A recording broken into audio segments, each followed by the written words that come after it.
আজকে যেটা আমরা ডিসকাস করব সেটা হচ্ছে বায়োঅর্গানিক কেমিস্ট্রির অক্সিজেন আপটেক 14। এটা বর্ধমান ইউনিভার্সিটির 6th সেমিস্টারে আছে। তাহলে অক্সিজেন আপটেক 14 পড়তে গেলে প্রথমে আমাদের হিমোগ্লোবিন আর মায়োগ্লোবিনের ফাংশনটা জানতে হবে এবং ওদের স্ট্রাকচারাল যে ফিচারটা সেই জায়গাটা জানতে হবে। তাহলে হিমোগ্লোবিনটা সবসময় কী হিসাবে কাজ করে? অক্সিজেন ট্রান্সপোর্ট প্রোটিন, আর মায়োগ্লোবিনটা অক্সিজেন স্টোরেজ প্রোটিন হিসাবে কাজ করে। দ্যাট মিনস যে oxygen and haemoglobin is responsible for the oxygen transport and oxygen storage protein for higher animals. Oxygen সবসময় কি করে? সবসময় হিমোগ্লোবিন কি করে? হিমোগ্লোবিনটা সবসময় অক্সিজেনকে ট্রান্সপোর্ট করে from its lungs to the tissues where transferred the oxygen in myoglobin stored in for metabolic requirement। এটা হচ্ছে হিমোগ্লোবিন আর মায়োগ্লোবিনের হচ্ছে ফাংশন। এইবার আমাকে জানতে হবে যে হিমোগ্লোবিন এবং মায়োগ্লোবিনের মধ্যে স্ট্রাকচারাল ইউনিটটা কি আছে। এখন মায়োগ্লোবিনটা হচ্ছে, মায়োগ্লোবিনের মধ্যে সিঙ্গেল পলিপেপটাইড চেন বর্তমান এবং এটা মনোমেরিক ইউনিট হিসেবে থাকে, এটা সিঙ্গেল মনোমেরিক ইউনিট। হোয়ারঅ্যাজ হিমোগ্লোবিনের মধ্যে 2 alpha and 2 beta polypeptide chain বর্তমান এবং ওই 2 আলফা এবং 2 বিটা পলিপেপটাইড চেনটা ইন্টারলিঙ্কেড হয়ে থাকে through hydrogen bonding or salt bridge ইন্টারাকশনের মাধ্যমে, এবং যার ফলে হিমোগ্লোবিনটা টেট্রামেরিক ইউনিট হিসাবে থাকে for each myoglobin. That is হিমোগ্লোবিনটা থাকবে সবসময় টেট্রামেরিক ইউনিট হিসাবে, দ্যাট ইজ HB4 হিসাবে থাকবে। তাহলে এটা হচ্ছে হিমোগ্লোবিন আর মায়োগ্লোবিনের স্ট্রাকচারাল ইউনিট এবং এদের ফাংশন। এইবার আমরা দেখব যে হিমোগ্লোবিনটা কিভাবে অক্সিজেনকে ট্রান্সপোর্ট করতে পারে, তার মেকানিজমটা এবার আমরা দেখব। তাহলে এবার দেখি মেকানিজমটা। তাহলে মেকানিজম কি দেখতে পাচ্ছি যে হিমোগ্লোবিন যেটা ডিঅক্সি ফর্মে আছে, দিস হিমোগ্লোবিন HB প্লাস হচ্ছে O2 এবং HbO2তে অক্সিহিমোগ্লোবিন তৈরি হয়েছে এবং প্রসেসটা হচ্ছে কি রিভার্সিবল প্রসেস।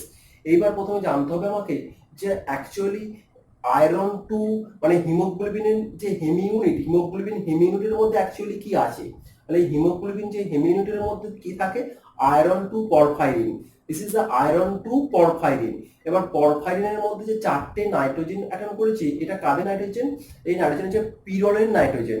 পিরোলের নাইট্রোজেনটা এঁকেছি এবং পিরোলের নাইট্রোজেনটা দিয়ে আমি আয়রন 2কে দিয়ে কি করেছি, এখানে কোঅর্ডিনেট করেছি।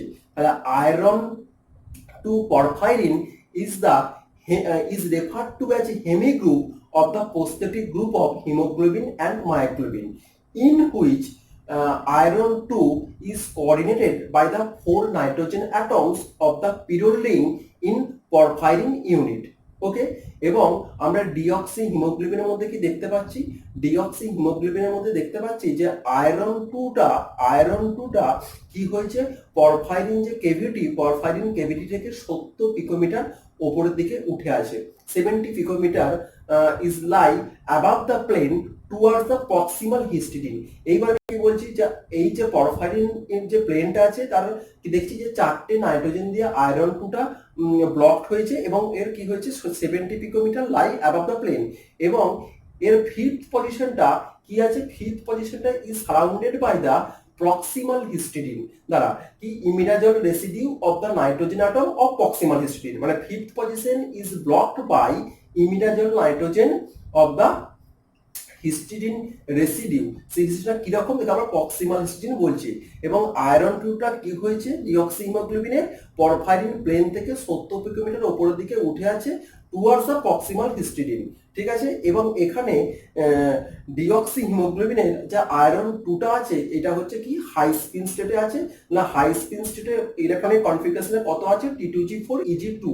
ওকে, এইবার যখন এই ডিঅক্সি হিমোগ্লোবিনের অক্সিজেনেশন ঘটছে, ডিঅক্সি হিমোগ্লোবিনের যখন অক্সিজেনেশনটা ঘটবে তখন কি হবে? অক্সি হিমোগ্লোবিন তৈরি হবে। এই প্রসঙ্গে একটা কথা মাত্র বলে রাখা খুবই দরকার যে ডিঅক্সি হিমোগ্লোবিনটাকে আমরা এখানে বলছি T form, that is tense form. Tense form কথাটা কেন বলছি?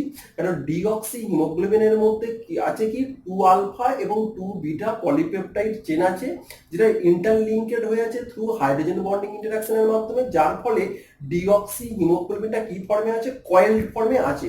ডিঅক্সি হিমোগ্লোবিন যদি কয়েলড ফর্মে থাকে, ইট ইজ রেসপন্সিবল, মানে কয়েলড ফর্ম বা ফোল্ডেড ফর্মটাই responsible for the oxygen carry. এই যদি যদি মনে করো আনফোল্ডেড অবস্থা থাকে, তা কিন্তু অক্সিজেন ক্যারি করতে পারবে না। এবং এখানে দেখতে পাচ্ছি 6 পজিশনটা রিমেনিং ভ্যাকেন্ট আছে। 6 পজিশনটা রিমেনিং ভ্যাকেন্ট মানে 6 পজিশনটা hydrophobically shielded by the globin protein chain molecule. এখন 6 পজিশনটা যদি এটা গ্লোবিন চেন দিয়ে যদি হাইড্রোফোবিক্যালি সিল্ডেড না হতো, তাহলে আয়রন 2 এর কি করতে হতো, ইরিভার্সিবল অক্সিডেশন ঘটে যেত। ঠিক আছে, তাহলে এই অবস্থায় ডিঅক্সি হিমোগ্লোবিনের যদি অক্সিজেনেশন ঘটে, মানে ডিঅক্সি হিমোগ্লোবিন রিঅ্যাক্টস উইথ অক্সিজেন, ঠিক আছে, বা এই অক্সিজেনেশন প্রসেস যদি অক্সিজেনেশনটা ঘটে, তাহলে আমরা কি দেখতে পাচ্ছি, আমরা দেখতে পাচ্ছি ইন অক্সি হিমোগ্লোবিনের ক্ষেত্রে যে আয়রন 2টা পরফাইরিন কেভিটি থেকে 70 পিকোমিটার ওপরের দিকে উঠে গিয়েছিল, সেই আয়রন 2টা প্রপারলি ফিট করে গেছে পরফাইরিন কেভিটির মধ্যে। তাহলে এখন প্রশ্নটা কেন ঘটেছে, আয়রন 2টা কেন পরফাইরিন কেভিটির মধ্যে এসে গেল? কারণ এখানে আয়রন 2 এর একটা স্পিন স্টেট চেঞ্জ ঘটেছে। ডিঅক্সি হিমোগ্লোবিনে আয়রন 2টা হাই স্পিডে আছে, যখন অক্সিজেনেশন ঘটে গেছে তখন যে অক্সি হিমোগ্লোবিন ফর্মেশনটা ঘটেছে, সেখানে আয়রন 2 লো স্পিন, আয়রন 2 এর কনফিগারেশনটা হয়েছে লো স্পিন স্টেটে। আমরা জানি লো স্পিনের রেডিয়াসটা হাই স্পিন রেডিয়াস অপেক্ষা অনেক ছোট হয়, যার ফলে আয়রন 2টা প্রপারলি ওই কেভিটির মধ্যে ফিট করে গেছে। এবং 6 পজিশনটা কি দিয়ে ব্লক হয়েছে, O2 দিয়ে ব্লক হয়েছে। এবং O2টার এখানে যে ফ্যাশনটা কিন্তু লিনিয়ার নয়, এই O2 কিন্তু বেন্ড মোশনে কিন্তু অ্যাডিশনটা ঘটেছে। আমি পরে ডিসকাস করব যে ওখানে O2টা কেন বেন্ড মোশনে আছে, এই জন্য পরে ডিসকাস করছি। এবং দেখতে পাচ্ছি 5th পজিশনে প্রক্সিমাল হিস্টিডিনটা আছে। এবং এই রিভার্সিবল প্রসেসে কি হচ্ছে, হিমোগ্লোবিনটা অক্সিজেনকে কি করতে পারবে, রিভার্সিবল প্রসেসে অক্সিজেনকে সে ক্যারি করতে পারবে আর ট্রান্সপোর্ট করতে পারবে। এবার আমরা দেখব যে এই বেন্ড মোশনে অক্সিজেনটা কিভাবে স্টেবিলিটি পাবে, সেই জায়গাটা নিয়ে আলোচনা করব। এখানে ডিঅক্সি হিমোগ্লোবিনের পর অক্সিজেন বাইন্ড করার পর অক্সিজেনের যে দেখো বাইন্ডিং যে মোডটা অ্যাকচুয়ালি কি হিসেবে আছে, বেন্ড ফর্মে আছে। কারণ এই বেন্ড ফর্মে আছে, তাই তো? কারণ এই বেন্ড ফর্মে কেন আছে সেটা আমরা এখন দেখবো যে বেন্ড ফর্মে কেন আছে। তার আগে একটা কথা আমি বলি যে sure binding affinity 2 × 10⁻² Times ফাস্টার than that of oxygen. মানে সিওর যদি বাইন্ডিং অ্যাফিনিটি অক্সিজেন থেকে 2 × 10⁻² টাইমস ফাস্টার হয়, তাহলে এখানে সিও বাইন্ডিং করার তো টেন্ডেন্সি বা এবিলিটি বেশি। তাহলে এখানে অক্সিজেন বাইন্ডিং মোডটা কিভাবে স্টেবিলিটি পাচ্ছে? কেননা আমি দেখেছি কি 5th পজিশনে কি আছে, প্রক্সিমাল হিস্টিডিন। 6 পজিশনটা কি আছে, অক্সিজেন দিয়ে বাইন্ডিং হয়েছে। এবং তার সারাউন্ডিংসে কি আছে, তার সারাউন্ডিংসে আছে ডিস্টাল হিস্টিডিন, মানে গ্লোবিন চেন যে প্রোটিন মলিকুলস রেসিডিউগুলো আছে, তার মধ্যে ওখানে কি পাচ্ছি, ইমিডাজলের নাইট্রোজেন পাচ্ছি। সেই ইমিডাজল নাইট্রোজেন ময়েটি কার, সেটা হচ্ছে ডিস্টাল হিস্টিডিনের ইমিডাজল নাইট্রোজেন ময়েটি। মানে ওই পরফাইরিন কেভিটির সারাউন্ডিংসে গ্লোবিন প্রোটিন চেন মলিকুলটা আছে, তার সেখানে একটা ডিস্টাল হিস্টিডিন রেসিডিউ আছে। ওই ডিস্টাল হিস্টিডিনের যে ইমিডাজল নাইট্রোজেনটা আছে, তার সঙ্গে যে হাইড্রোজেন অ্যাটমটা আছে, সেই হাইড্রোজেন অ্যাটমটা কি করবে, ওই বেন্ড ফর্মে থাকা অক্সিজেনটাকে স্টেবিলিটি দেবে থ্রু হাইড্রোজেন বন্ডিং ইন্টারাকশন। তার মানে কি বললাম, oxygenated oxy haemoglobin is stabilised by the distal histidine through hydrogen bonding interaction. এখন যদি এটা সিও যদি বাইন্ডিং মোডটা হতো, তাহলে কি দেখতে পাচ্ছি, বা সিও যদি এখানে করতাম, তাহলে একটা সাইড কি হতো, হাইড্রোজেন বন্ডিং দ্বারা স্টেবিলিটি পেত, কিন্তু অন্য সাইডটা কিন্তু হাইড্রোজেন বন্ডিং দ্বারা স্টেবিলিটি পেত না। তার মানে সিওর যে মানে অ্যাটাকিং যে বাইন্ডিং মোডটা কি লিনিয়ার ফরম্যাটে হয়ে যেত, কিন্তু লিনিয়ার ফরম্যাটে হলে কি হবে, আগের দিক থেকে সে স্টেবিলিটি পাচ্ছে, কিন্তু অন্যদিকে যদি অক্সিজেন থাকে যে দুদিক থেকে স্টেবিলিটি পায় থ্রু ডিস্টাল হিস্টিডিনের মাধ্যমে। তাই হচ্ছে oxygenated oxy haemoglobin is stabilised by distal histidine. তাই আমরা O2 বাইন্ডিং অ্যাফিনিটি দেখতে পাচ্ছি যে সিও অপেক্ষা বেটার হয়ে যাচ্ছে, কেন সিওর ক্ষেত্রে সেই স্টেবিলিটি পাচ্ছে না বা দ্য ডিস্টাল হিস্টিডিনের দ্বারা। এবার আমরা দেখবো অ্যালোস্টেরিক অর কোঅপারেটিভ ইন্টারাকশন। সেখানে আমরা কি দেখতে পাচ্ছি যে হিমোগ্লোবিনটা ফার্স্টলি অক্সিজেন মলিকুলের সঙ্গে রিঅ্যাক্ট করেছে HbA2, তারপরে HbA2 নেক্সট একটা O2 মলিকুলের সঙ্গে রিঅ্যাক্ট করেছে, এবং দিস HbO2 আবার নেক্সট একটা সেম মলিকুলের সঙ্গে রিঅ্যাক্ট করেছে, করে আমাদের তৈরি হয়েছে HbO2 4। সেক্ষেত্রে আমরা বাইন্ডিং কনস্ট্যান্ট কি দেখতে পাচ্ছি, K1 K2 K3 K4। ঠিক আছে, আমি যখন এইগুলোকে K1 K2 K3 K4 কে বলা হয় থাকে step wise stability constant. Generally step wise stability কনস্ট্যান্টের অর্ডারটা কেমন হয়, K1 greater than K2 greater than K3 greater than K4, এটা জেনারেল ট্রেন্ডে হয়। But in this case the অর্ডারটা সবসময় কি হয়, K4 greater than K3 greater than K2 greater than K1। তার মানে এর ক্ষেত্রে কি হচ্ছে, এর ক্ষেত্রে বাইন্ডিং অ্যাফিনিটি বেশি হচ্ছে, মানে K4টা greater than K3 K2 K1, মানে অর্ডারটা এক্সপেক্টেড অর্ডার থেকে উল্টো হচ্ছে। দিস ইন্টারাকশনটাকে আমরা কি বলছি, অ্যালোস্টেরিক অর কোঅপারেটিভ ইন্টারাকশন। এখন এই কোঅপারেটিভ ইন্টারাকশনটা বলতে আমরা কি বুঝি, তাহলে প্রথমে HB একটা O2 মলিকুলের সঙ্গে রিঅ্যাক্ট করে HB তৈরি করলো।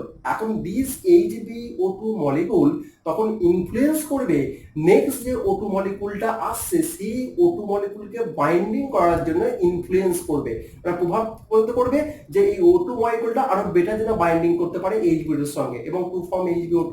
এখন this HbO2 influence the binding of the next O2 molecule. এখানে দেখো মলিকুল সেম মলিকুল বলে এই ইন্টারাকশনটাকে আমি অলসো কল্ড বলা হয় থাকে Homo allosteric interaction, Homo allosteric interaction বা হোমোট্রপিক অ্যালোস্টেরিক ইন্টারাকশন। এবার যদি মনে করো যে HbO2 এবার HbO2 এর সঙ্গে একটা আলাদা মলিকুল রিঅ্যাক্ট করবে H+ অর CO2, তারপর ডিফারেন্ট কাইন্ডস অফ মলিকুল যদি রিঅ্যাক্ট করে তখন HbO2 ইনফ্লুয়েন্স করবে H+ বা CO2 এর সঙ্গে বাইন্ডিংটা বেটার করতে, তখন ইন্টারাকশনটা আমরা বলবো হেটারোটপিক অ্যালোস্টেরিক ইন্টারাকশন।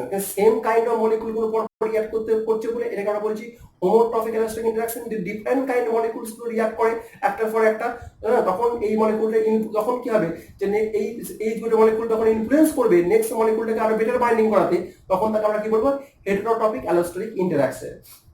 ঠিক আছে, এই হোমোট্রপিক এবং heterotropic allosteric interaction is present in case of haemoglobin but absent in case of myoglobin.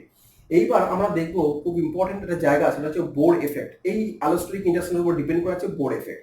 তাহলে বোর এফেক্টটা কি, the oxygenation of haemoglobin is basically হচ্ছে পিএইচ ডিপেন্ডেন্ট। তাহলে this pH dependent oxygenation of haemoglobin is known as Bohr effect.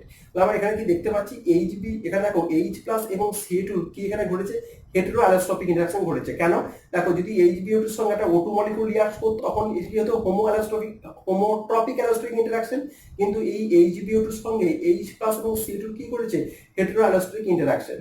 এবং সেখানে কি হয়েছে, আমাদের ওয়ার্কিং টিস্যুসে কি হয়, অনেক সময় ল্যাকটিক অ্যাসিড এবং কার্বন ডাইঅক্সাইড ফর্মেশন ঘটে থাকে। কেন ঘটে থাকে, ইনসাফিসিয়েন্ট অক্সিডেশন, ইনসাফিসিয়েন্ট অক্সিজেন সাপ্লাইয়ের জন্য ওখানে কি হয়, গ্লুকোজের একটা ইনকমপ্লিট অক্সিডেশন ঘটে, যার ফলে ওয়ার্কিং টিস্যুসে কি হয়, ল্যাকটিক অ্যাসিড ফর্মেশন হয়, কার্বন ডাইঅক্সাইড ফর্মেশন হয়।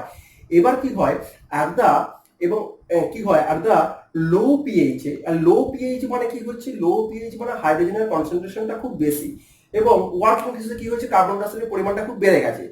তারা কি করবে, আর লো পিএইচে কি করবে, পিএইচে H+ আয়নটা কি করবে, স্টিমুলেট করবে HbO2 কে, যাতে সে অক্সিজেনটাকে রিলিজ করে দেয়। দেখো কেন, আর লো পিএইচ মানে H+ এর কনসেন্ট্রেশনটা খুব বেশি হাই, মানে H+ স্টিমুলেট করছে HbO2 থেকে কি করছে, অক্সিজেনটাকে রিলিজ করে দিতে, যার ফলে কি হচ্ছে, দেখো এটা হেটেরো অ্যালোস্ট্রপিক ইন্টারাকশন করেছে এবং H+ এবং CO2 কি হচ্ছে, ইন্টারঅ্যাক্ট করেছে এবং O2 হয়ে গেছে, রিলিজ হয়ে গেছে। তার মানে কি হয়েছে, তার মানে অ্যাট লো পিএইচে কি হয়েছে, লো পিএইচে মানে অক্সিজেনেশন অফ হিমোগ্লোবিনটা মানে টেন্ডেন্সিটা কি ডিক্রিজ করে থাকবে, কমে যাবে। This phenomena is known as Bohr effect. তাহলে এইটুকু আছে করালাম আমরা যে আপটেক প্রোটিনের সমস্ত অক্সিজেন কিভাবে ক্যারি করতে পারে, হিমোগ্লোবিন কিভাবে অক্সিজেনকে ক্যারি করতে পারে, সেই জায়গাটা আজকে বললাম। কোঅপারেটিভ ইন্টারাকশন সম্বন্ধে ডিসকাস করলাম এবং বোর এফেক্ট সম্বন্ধে ডিসকাস করলাম। Thank you.